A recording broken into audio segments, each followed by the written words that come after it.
Islam tidak melarang kaum wanita untuk memanfaatkan potensinya sepanjang tidak menyalahi fitrah kewanitaan dan syariat Islam. Wanita karir pun tidak menjadi persoalan asal bisa menjaga diri dari fitrah dan masalah. Bagaimana tanggapan Ustadz dengan statement di atas dan sejauh mana batasan itu? Tanya. Saya agak cepat ya, sebetulnya ini materi yang lanjutan, tapi karena waktunya sangat terbatas, gini Bu ya, ibu diikat dengan keistimewaan. Keistimewaan itu mengantarkan ibu ke surga. Jadi surga itu sebetulnya dekat dengan ibu. Makanya ada ungkapan, ya surga di bawah telapak kaki ibu, bukan harus kemudian cari di bawah telapak kaki, bukan. Maksudnya adalah saking dekatnya dengan ibu itu, surga dekat dengan perempuan. Di amalan-amalan yang paling mendekatkan ke surga itu amalan perempuan. Banyak. Tadi amalan rahim, amalan menyusui, amalan untuk melahirkan. Yang paling hebat adalah, perhatikan baik-baik, ada pekerjaan-pekerjaan yang memang tidak bisa diselesaikan kecuali oleh perempuan. Yang paling utamanya. Di antaranya apa? Quran surah 4 ayat 34. Allah bagi laki-laki mencari nafkah, perempuan merawat anak-anaknya. Silakan cek. Dan itu tidak mudah, Bu. Allah titipkan potensi pada perempuan untuk bisa sabar merawat anak. Saya sampaikan pada para pria, termasuk saya coba praktekkan di rumah. Demi Allah saya katakan, lebih mudah bekerja di luar untuk laki-laki dibandingkan perempuan merawat anak di rumah. Saya pernah tukar dengan istri saya. Dan Masya Allah, saya coba untuk merawat anak-anak saya. Luar biasa. Istri saya sabar menanti 8 jam, 12 jam. Waktu saya lebih banyak untuk para ibu dan teman-teman di luar. Di rumah istri saya mendapatkan waktu untuk anak 8 jam. Saya coba pegang 1 jam, itu luar biasa. Luar biasa. Tidak mudah. Maka ternyata, kenapa hikmahnya perempuan boleh sholat di rumah sepanjang kegiatan itu ada. Bahkan keutamaan masjid pun itu bisa dialihkan kepada sholat di rumah untuk perempuan saja. Saya berikan berita baik pada ibu ya. Pernah ada seorang perempuan Ansor, diceritakan di hadis Muslim, mengadu pada Nabi. Ya Rasulullah, enak betul laki-laki ya. Kenapa? Haji bisa tanpa mahram. Ke masjid bisa kapan saja. Fisabilillah enak saja. Kami perempuan kok kebanyakan di rumah.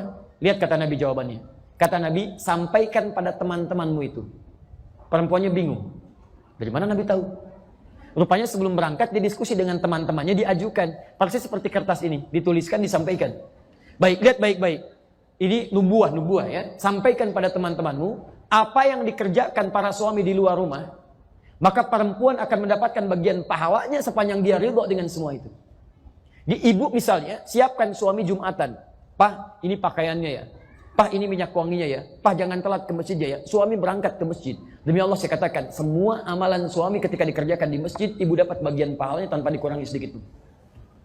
Maka ketika mendengar bagian dari itu, perempuan Ansor ini meninggalkan Nabi dengan terjingkrak-jingkrak gembira luar biasa. Ya. Apa yang kurang? Suami dapat pahala ke masjid, Bu, kalau dia berangkat. Ibu misalnya mau ke masjid, ada anak yang harus dirawat. Ibu nggak usah paksakan ke masjid.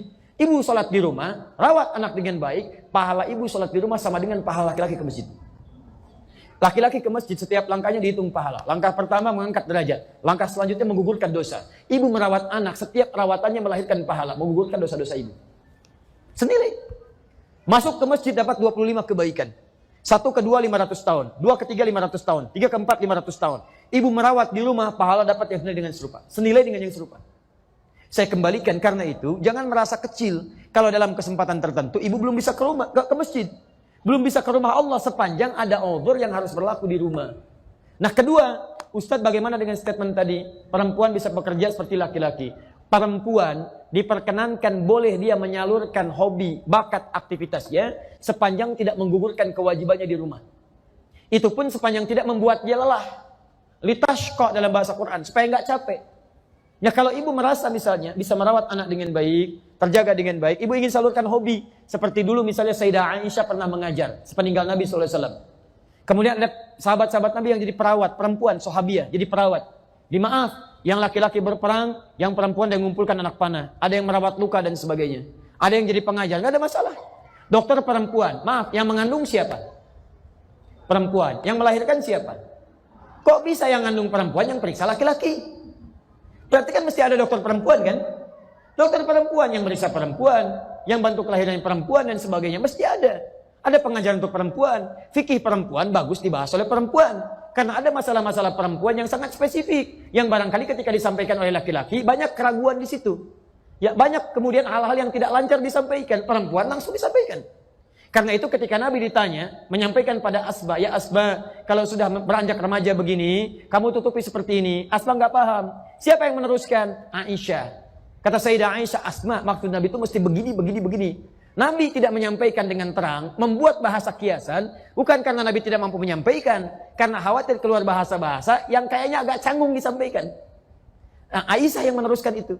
Dia tidak dilarang perempuan menjadi guru, tidak dilarang perempuan menjadi dokter, sepanjang semua kegiatan itu tidak mengurangi tanggung jawab dan kewajibannya yang berlaku di rumah. Wallahu ta'ala alam bissawab.